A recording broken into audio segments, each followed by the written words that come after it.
Assalamualaikum warahmatullahi wabarakatuh. Kami dari kelompok 2 Angkatan 8 akan berdiskusi tentang isu hangat yang sedang ramai dibahas di dunia AS ini, yaitu tentang WFA, Work from Anywhere. Pertama, izinkan saya memperkenalkan diri terlebih dahulu. Saya Nurul Kartika dari Disnakertran sebagai calon instruktur. Silakan teman-teman, saya perkenalkan untuk TOK. Terima kasih moderator atas waktunya. Perkenalkan, nama saya Okawati Selitonga. Saya formasi ahli pertama pengelola ekosistem laut dan pesisir dari OPD Dinas Perikanan. Monggo untuk Pratnya. Baik, terima kasih moderator. Yang sebelumnya, perkenalkan nama saya Pratnya Hesti Alexander Dias. Saya berasal dari OPD RSUD Karawang sebagai ahli pertama perawat. Pak Dede, silakan. Nama saya Dede Lambang dari Dinas Tenaga Kerja PLK. Saya sebagai instruktur ahli pertama. Terima kasih. Belakangan ini ramai pemberitaan tentang pemerintah yang mewacanakan aparatur sipil negara dapat bekerja dari mana saja atau work from anywhere atau yang disingkat WFA. Adapun usulan tersebut didasarkan pada sistem kerja yang berlangsung bagi ASN di masa pandemi COVID, yaitu sistem WFO, Working from Office, dan WFH, Working from Home yang dinilai berhasil. Pemerintah menganggap bahwa sistem kerja WFA dianggap akan lebih efektif dan efisien baik secara waktu, tempat, maupun anggaran. Namun demikian, tujuan WFA masih dipertanyakan efektivitasnya oleh masyarakat.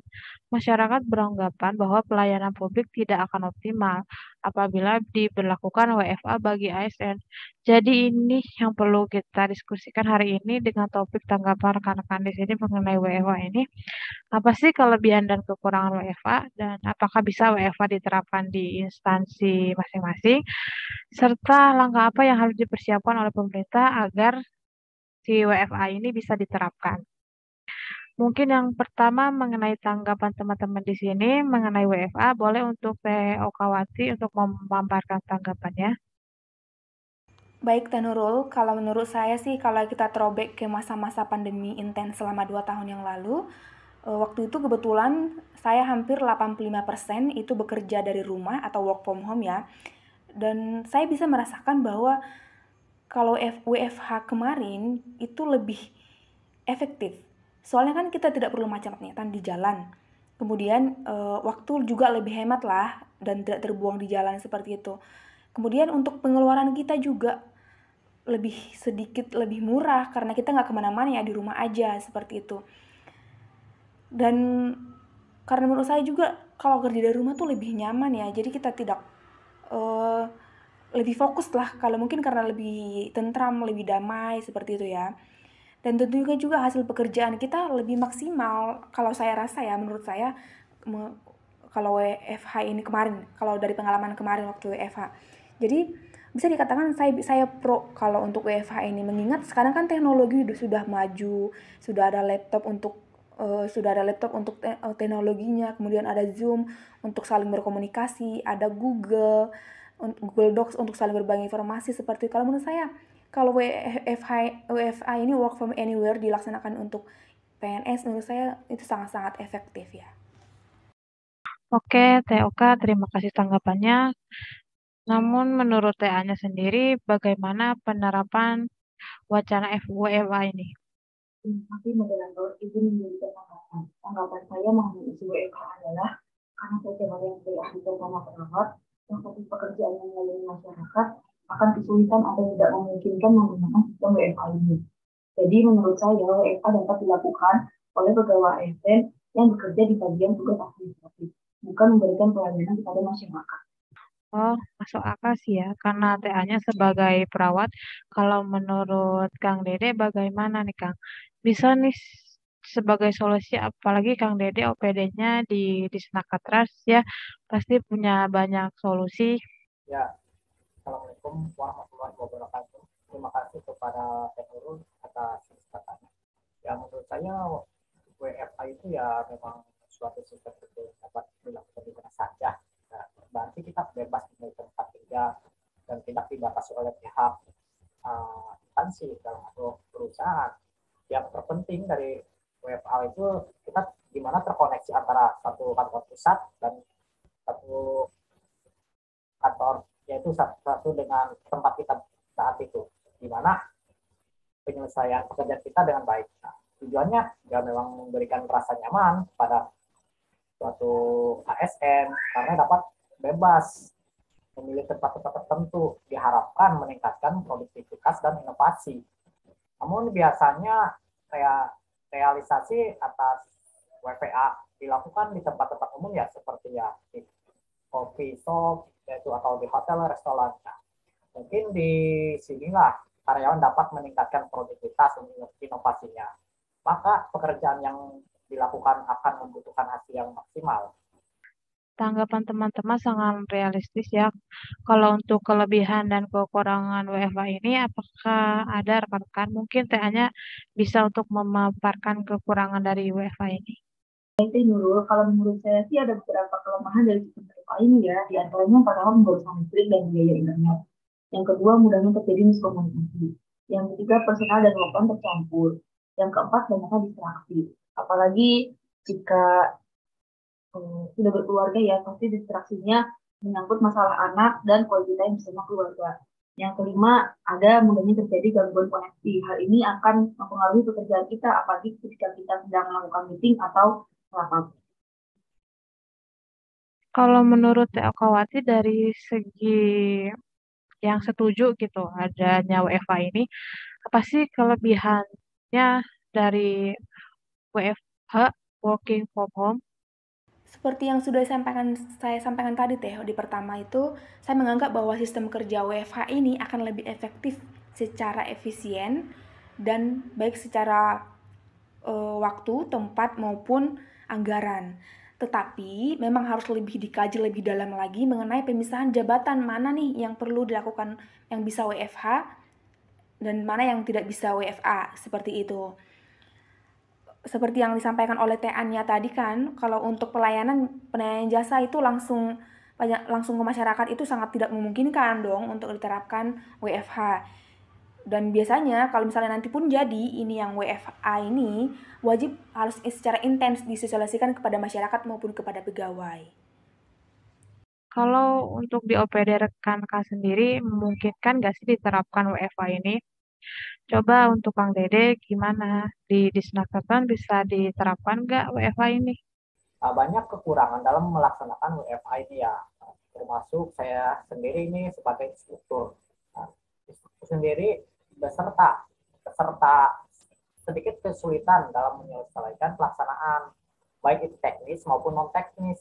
Nah, banyak faktor yang membuat hal itu terjadi. Nah, untuk proses pekerjaan WFA hanya efektif diterapkan, mungkin bisa saja diterapkan di teori atau penyusunan laporan, itu sangat efektif di tempat-tempat tertentu. Nah, namun tetap ketika praktek itu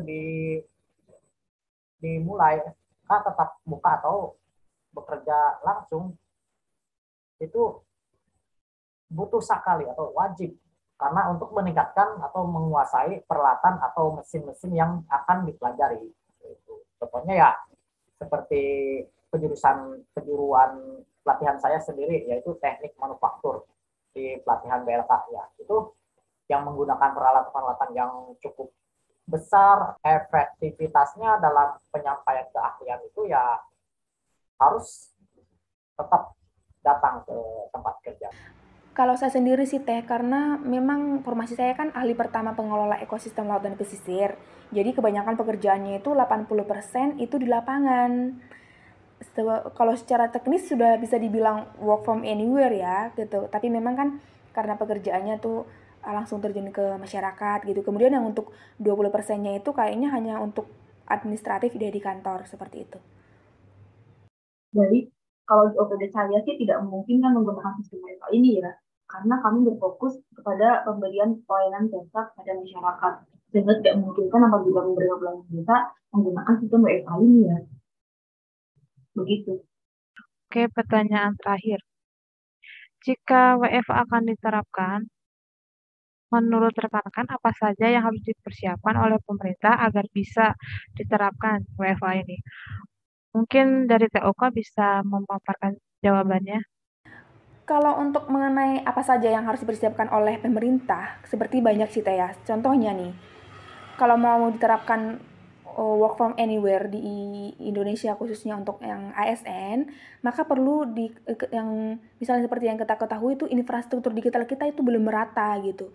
Jadi hanya sebatas kota saja yang lancar sinyal. Misalnya sedangkan untuk daerah tertinggal, daerah 3T ini sangat susah. Kemudian itu yang pertama. Kemudian yang kedua, kalau menurut saya itu sumber daya manusianya. Perlu kita ketahui bahwa ASN ini harus siap dengan perubahan tatanan kerja yang semula secara manual menjadi secara digital gitu. Hal ini tentunya membutuhkan persiapan yang sangat tidak sederhana. ASN harus dipastikan telah beradaptasi dengan sistem kerja digital. Apalagi ASN-nya yang sudah berumur ya Teh, mungkin akan lebih susah beradaptasi untuk dengan WFH pastinya akan menggunakan teknologi ini. Nah, izin menambahkan juga Teh Nurul, di sini di organis dan prosedur kerja kalau mau diadakan WFH perlu ada formula baru yang dijadikan standar minimal dalam penyelenggaraan WFH bagi ASN seperti ya mekanisme kehadiran, sistem penilaian kerja ya, pengendalian mutu pegawai, monitoring dan evaluasi serta hal-hal yang berkaitan dengan perubahan pola kerja WFH. Selain itu, budaya kerja dan kepemimpinan juga menjadi hal yang perlu disampaikan untuk meminimalisir resistansi atau perlawanan terhadap perubahan budaya organisasi.